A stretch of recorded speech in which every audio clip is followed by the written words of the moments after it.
Coucou tout le monde et bienvenue dans cette nouvelle vidéo, j'espère que vous allez bien. Aujourd'hui j'ai décidé de vous reprendre pour une vidéo une journée dans mon assiette puisque j'ai encore beaucoup de questions concernant mon rééquilibrage alimentaire.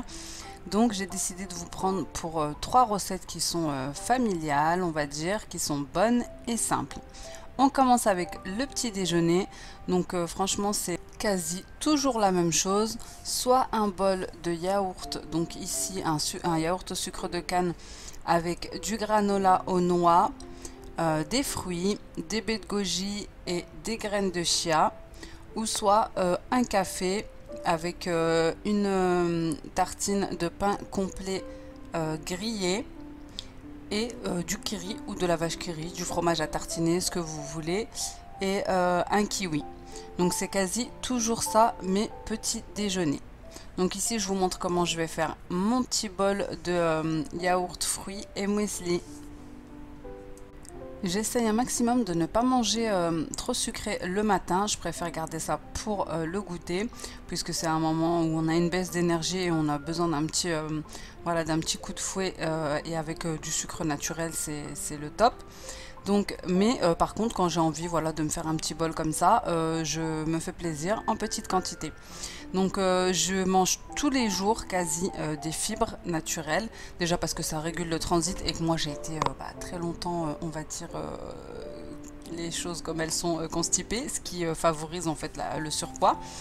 Et surtout parce que ça hydrate, pour celles qui ne boivent pas assez d'eau, c'est top. Et aussi, elles optimisent la sensation de rassasiement et du coup, ça aide à contrôler l'appétit au niveau des fibres. Mais après, en petite quantité, c'est le mieux parce que même les fruits, on sait que voilà, en grosse quantité, ça fait grossir. Par contre, si vous mangez de temps en temps des fruits un petit peu chaque jour, c'est le top. Pas en jus de fruits parce que voilà, en jus de fruits, voilà, on a tendance à plus en manger que en fruits naturels. Donc voilà, ensuite je viens ajouter des baies de goji et des graines de chia. Alors les graines de chia, parce que franchement de toute façon les deux ont tellement de bienfaits. Les graines de chia, ça facilite aussi le transit, ça renforce les os et les dents, et vous savez que moi en ce moment niveau muscle c'est pas top top. Voilà, ça hydrate la peau, ça aide à perdre du poids, ça favorise le sommeil, bref c'est très bon pour le cœur. Ça permet de prévenir certains cancers pour les graines de chia. C'est bon pour le cerveau également, mais vraiment il n'y a que des bienfaits. Ça aide à prévenir le diabète, ça apporte une meilleure endurance. Et pour les baies de goji, c'est ma soeur qui me les avait conseillées lors d'une grosse baisse d'énergie et franchement c'est un trésor. C'est plein de minéraux, d'oligo-éléments, c'est plein de vitamines. La baie de goji, ça figure franchement en première place parmi les aliments les plus riches en vitamine C, antioxydants, bref ça a que des bienfaits et vraiment à consommer un petit peu chaque jour, c'est le top du top. Donc voici mon petit cocktail d'énergie avec les dernières fraises de la saison. Ensuite, on passe au repas du midi. Donc vous savez que moi j'aime cuisiner très tôt le matin au réveil avant de commencer quoi que ce soit pour être tranquille de toute la journée. À l'heure d'emmener les enfants à l'école, j'ai quasi fini mon repas et je suis tranquille pour faire toutes mes autres tâches. Donc ce jour-là, j'ai choisi de cuisiner un bœuf bourguignon, un plat familial et qui réchauffe. Donc j'ai fait saisir la viande dans une cocotte. Ensuite je suis venue découper et émincer mes oignons et je vais les rajouter à ma viande une fois que celle-ci aura doré de chaque côté.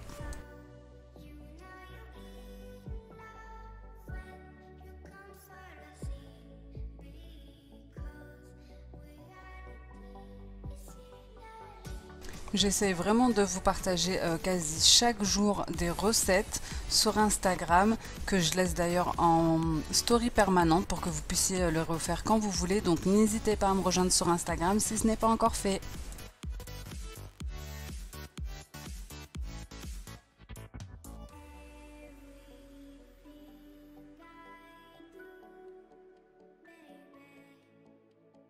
Pendant que ma viande dorait, je suis venue couper 4 carottes en rondelles. Ensuite, j'ai ajouté une cuillère à soupe de farine dans ma cocotte. J'ai bien mélangé pour ne pas que ça accroche le fond de la cocotte.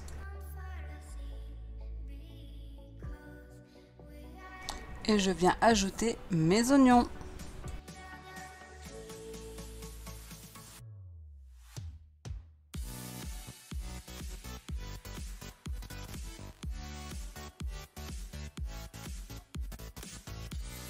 Une fois les oignons rissolés, je viens ajouter mes carottes pour les faire rissoler un petit peu également.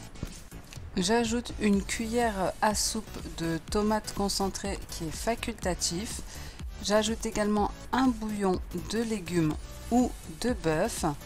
Je viens verser un peu d'eau pour mélanger le tout et ensuite je viens couvrir avec de l'eau à hauteur de la viande. À ce moment-là, j'ajoute également les épices de mon choix. Donc moi, je vais mettre du sel, du poivre blanc. Vous pouvez utiliser du noir. Je vais également utiliser mon épice à salade de chez Lidl que j'utilise de partout. Et pour finir, pour celles qui n'utilisent pas d'alcool, vous pouvez utiliser du vinaigre balsamique pour remplacer le vin. Moi, je n'en ai pas, donc je vais utiliser de la crème de vinaigre balsamique. C'est pareil. Je recouvre la cocotte et je laisse mijoter pendant au moins 2h30. Je viens ajouter les pommes de terre 20 minutes avant la fin de la cuisson. Vous pouvez vous accompagner de champignons et d'une purée de pommes de terre. Sauf que moi j'en avais fait la veille, donc ici j'ai opté pour des pommes de terre directement vu que les enfants n'aiment pas trop les champignons. En ce moment, du coup, j'adapte toujours les recettes à ma famille et à ce que j'ai dans mon frigo. Et voici ce que ça donne au bout de 2h30 à mijoter à feu très doux, un plat convivial et des légumes et une viande bien tendre. Je ne vous ai pas parlé du goûter puisque pour dire vrai c'est quasi le même que le matin, une tartine de vache qui rit avec un café généralement. Donc on passe directement au repas du soir. Et pour le dîner, j'ai prévu des lasagnes épinards chèvre. Nous ne mangeons pas 2 fois dans la journée de la viande. Si nous avons mangé de la viande le midi, nous n'en mangeons pas le soir et généralement, de toute façon, nous n'en mangeons pas le soir. Je trouve que ça permet de mieux digérer et de dormir plus facilement. Donc ici, j'ai pris des lasagnes surgelées. Cette fois-ci, je les ai pris à la crème puisque je trouvais que ça allait apporter une petite douceur en plus pour la lasagne. Ensuite, je viens y ajouter mes épices. Donc du paprika ou du piment doux, de l'ail en poudre, du cumin.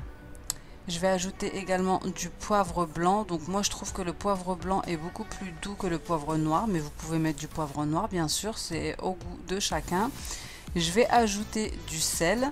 Donc une fois bien sûr que toute l'eau sera évaporée des épinards, puisque ça lâche beaucoup d'eau à la cuisson. Et ensuite, comme d'habitude, je vais venir ajouter un petit filet d'huile d'olive et mes épices à salade. Ensuite, je viens prendre mon plat. Donc ici, j'ai pris un grand plat pour qu'il y ait des restes le lendemain. J'essaie de cuisiner plus le soir pour en garder le lendemain. Donc je vais le graisser un petit peu pour éviter que ça colle et mettre de la béchamel dans le fond. Ensuite je vais venir mettre mes feuilles de lasagne. Donc j'avais testé les feuilles de lasagne de chez Panzani et franchement j'ai pas du tout aimé. Ils étaient difficiles à cuire et en plus elles étaient courbées les feuilles. Bref, donc je suis retournée sur la marque Turini de chez Leclerc ou même celle de chez Lidl est bien. Ensuite je vais venir ajouter sur les feuilles de l'épinard, des épinards. Par-dessus les épinards que je vais étaler correctement, je vais ajouter de la béchamel, du gruyère et du chèvre coupé en rondelles. Et donc je vais faire ça jusqu'à épuisement de la farce des épinards et du chèvre. Alors les filles, concernant mon alimentation, j'ai encore énormément de questions sur ma perte de poids. N'oubliez pas que dans ma playlist, il y a 4 vidéos sur la perte de poids. Donc mon alimentation c'est toujours la même, j'essaye de maximum éviter le sucre, donc le sucre raffiné, toutes les cochonneries, mais je mange de tout en petite quantité. Donc on me demande souvent est-ce que à ce moment même, encore aujourd'hui, je mange dans des petites assiettes. Alors oui, je mange toujours dans des petites assiettes, ça fait 4 ans et ça sera toujours le cas. Et quand bien même je n'aurai pas de petite assiette à portée de main, parce que parfois tout est dans le lave-vaisselle, etc., je me sers la même quantité que dans une petite assiette. Pourquoi? Parce que c'est ce qui me permet de rester stable à l'heure d'aujourd'hui. Je n'ai jamais repris de poids et moi ça c'était mon défaut, je faisais toujours des régimes stricts et au final je me retrouvais avec l'effet yo-yo, je perdais beaucoup de poids puis je reprenais ce poids et plus encore.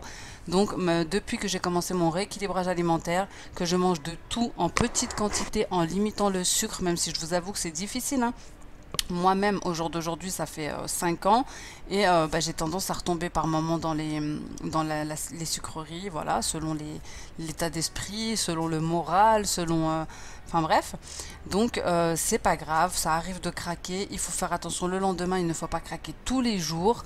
Et mon secret, en tout cas le mien, ce qui a marché pour moi, c'est de manger de tout en petite quantité. Je ne peux pas vous dire plus.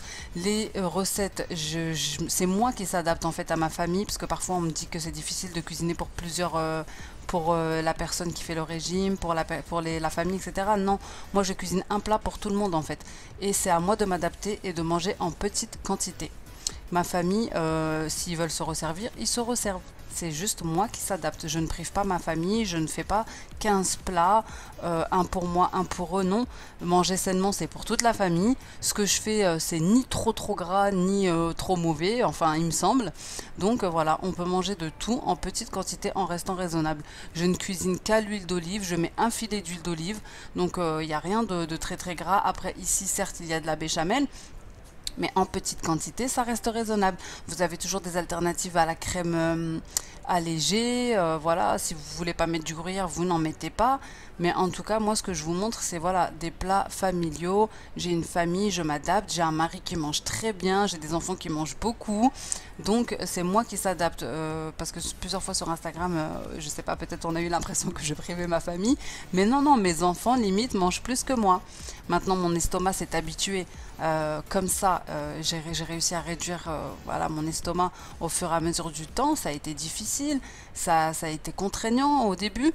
Mais voilà, en fixant son objectif, voilà, en regardant vers l'avant, en ne s'arrêtant pas, en sachant le pourquoi on fait ça, normalement, il n'y a pas de problème. On a la motivation. Quand on a eu ce déclic d'avoir envie de perdre du poids, ça va tout seul, même si voilà, c'est vrai qu'il faut de la patience. Ensuite, on m'a demandé comment je faisais manger à mes enfants autant de fruits, autant de légumes. Bah, c'est simple, moi tous les matins déjà je leur propose une assiette de fruits.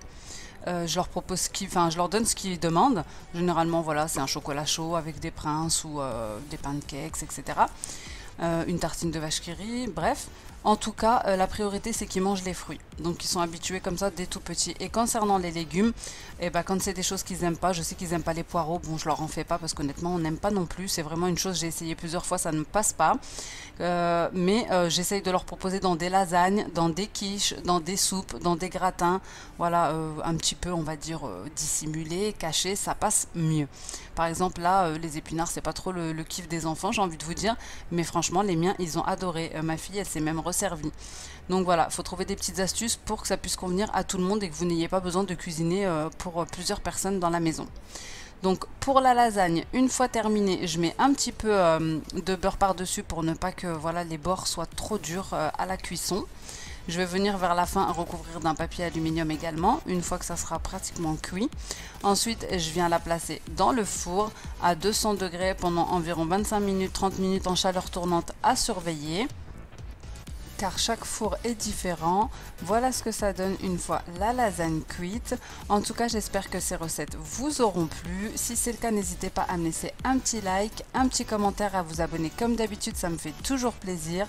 Je vous fais des gros bisous et je vous dis à bientôt dans une prochaine vidéo. Ciao!